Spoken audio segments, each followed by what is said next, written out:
Allez, retour sur notre plateau vidéo ici au village des recruteurs Grand Lyon Métropole. Et quand on vous dit qu'ici au village des recruteurs, eh bien, votre CV ne terminera pas en bas d'une pile et qu'il ne sera jamais lu, la preuve, on a un DRH avec nous qui rencontre les gens pour de vrai dans la vraie vie. Olivier Pouillard, bonjour, vous êtes DRH de la CPAM du Rhône. Première question, qu'est-ce que la sécurité sociale fait au village des recruteurs ? Eh ben, la sécurité sociale, elle recrute, puisque c'est d'abord une entreprise, un organisme qui a du personnel. Et il est important pour nous d'aller chercher des personnes et de recruter des personnes, des compétences, pour faire en sorte qu'on soit en capacité d'exercer nos missions à la suite. Nos missions de paiement et de recouvrement des cotisations et paiement des prestations. Quels sont les postes pour lesquels vous recrutez à la CPAM ? Il y a beaucoup de postes, puisqu'on a environ 80 métiers sur la sécurité sociale. Je dirais que l'essentiel, en tout cas un bon tiers, c'est les métiers de la relation client, de la relation de service, c'est l'essentiel. Après, on a beaucoup de métiers, des métiers spécialisés parfois. Je citerai par exemple informaticien, je peux citer comptable. On a vraiment toute une diversité de métiers et beaucoup de recrutement. Oui. Est-ce que vous aussi, comme d'autres entreprises ici, vous avez sur certains métiers, vous avez du mal aujourd'hui à recruter ? Alors, il y a des métiers pour lesquels parfois on a du mal à recruter, souvent des métiers je dirais d'expertise. Je pense actuellement on a une grosse difficulté pour recruter des informaticiens. C'est pas simple de trouver des informaticiens qui répondent complètement à nos besoins. Par exemple, pour être concret sur le sujet du réseau informatique, on cherche actuellement un informaticien, on a du mal à le trouver. Alors je prolonge ma question, est-ce que comme d'autres entreprises ici, ça veut dire que vous êtes finalement assez ouvert d'esprit et que vous êtes prêt à recruter des candidats qui n'ont pas forcément le CV d'informaticien complètement approprié ? Alors là, ça dépend complètement des métiers et de ce qu'on cherche. Pour certains métiers, on a besoin d'obtenir des compétences assez rapides qui répondent vraiment à nos besoins immédiatement. Et puis sur d'autres métiers, on est prêt à investir en formation. On investit beaucoup en formation et faire monter en compétences. C'est-à-dire que vous formez vous-même les candidats sur certains métiers, c'est ça, en interne ? Exactement, il y a beaucoup de métiers où on forme, on prend les gens comme ils sont, avec leurs aptitudes, avec leurs compétences, et pour essayer de les faire monter en charge pour qu'ils répondent au mieux aux besoins. Mais pour un exemple, vous parlez de la formation, cette année on a formé environ 60% de notre personnel sur leurs besoins et sur nos besoins. Comment vous donnez envie de rejoindre cette grande maison qui est la CPAM ?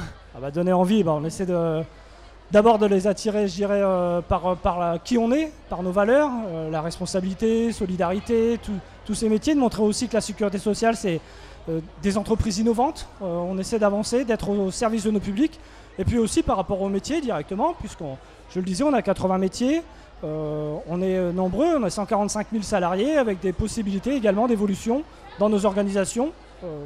Sur l'ensemble de la France. Ça, les perspectives d'évolution en interne, c'est quelque chose que vous mettez en avant dans les entretiens ? C'est des choses qui existent en effet, alors sous la réserve bien entendu d'être motivé, d'être prêt à faire des mobilités, mais c'est des éléments qui sont importants en effet.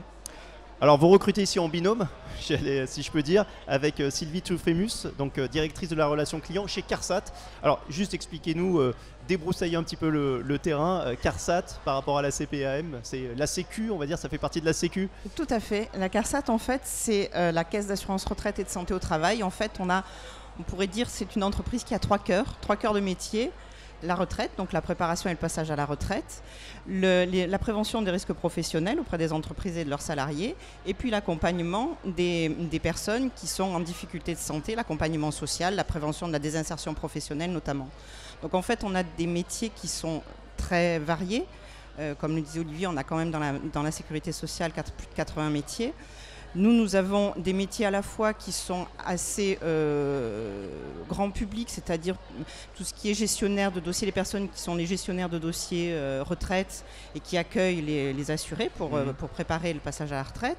On peut avoir des métiers qui sont un peu plus sur diplôme, c'est-à-dire des ingénieurs conseils, puisque nous recrutons des ingénieurs conseils, des contrôleurs de sécurité ou des assistants de service social également. C'est des métiers sur lesquels on a quelquefois plus de difficultés à recruter d'ailleurs. Ici, aujourd'hui, vous recrutez sous quel statut ? CDI, CDD CDI, CDD. Là, à l'heure actuelle, on recherche un assistant de maintenance en informatique en CDD. On a également une mission, on recherche également des volontaires de service civique, puisqu'on est ouvert plutôt sur la cité et pour l'accompagnement à l'insertion professionnelle. Donc on recherche pour nos agences des volontaires de service civique. Et sinon des CDI également, bien évidemment. Si je laisse de côté les métiers un peu de niche que vous proposez, aujourd'hui, qu'est-ce que vous attendez de ce genre d'opération? C'est-à-dire que les candidats viennent et arrivent à vous convaincre de leur motivation? Oui, tout à fait. Déjà qu'ils nous découvrent, parce que dans certains cas, on a une image qui n'est pas forcément très connue ou très favorable auprès du grand public, puisqu'on est très peu connu auprès du grand public, auprès notamment des candidats. Donc, balayer un peu cette image un peu quelquefois vieillotte, et puis préparer aussi l'avenir. Là, on est en train de préparer les recrutements de 2019, puisqu'on a, selon les années, des vagues de recrutement qui sont plus ou moins importantes. Et puis, sur les 5 ans, on a à peu près un 5e de nos salariés qui vont partir en retraite également. La pyramide des Alors ça ne veut pas dire qu'on va, on n'est pas sur des phases de remplacement à 1 pour 1, ouais. C'est sûr. Mais il y a quand même des gros besoins. Mais voilà, on a des possibilités de recrutement, oui. Alors vous recrutez à travers ce type d'opération, en direct, j'allais dire, en rencontrant les candidats, et vous recrutez aussi par l'intermédiaire de vos personnels, qui finalement sont les meilleurs ambassadeurs de la marque. Oui, tout à fait, également, oui. Et puis, nos recrutements, on fait des recrutements externes, mais aussi on fait des recrutements internes, puisqu'on a, encore une fois, nous sommes des organismes où la progression et la mobilité salariale est très facile. En tout cas, beaucoup d'opportunités de mobilité salariale. Juste dernière question, ici, la Sécu, on va dire, recrute combien de personnes sur le village des recruteurs? Sur l'ensemble du village, tu l'as? Ici, on a une quarantaine de propositions de postes qui sont affichées. Alors combien on va recruter, je ne sais pas, il faut attendre la fin du salon. Mais j'espère qu'on va en recruter immédiatement, puis récupérer aussi des CV pour des recrutements potentiels à venir. Et ce que vous nous dites, encore une fois, c'est que ce que vous dites aux candidats, en tout cas, c'est n'hésitez pas à venir nous voir. On est plutôt ouvert d'esprit et prêt à franchir le pas, même si le CV n'est pas complètement adapté. Tout à fait, on est complètement ouvert à discuter, à échanger, à examiner les attentes des candidats et de les confronter à nos besoins pour ensuite, éventuellement, qu'ils fassent un petit bout de chemin avec nous, tout simplement. Merci beaucoup. Une interview à retrouver sur notre page Facebook et YouTube, Le Village des Recruteurs. Merci.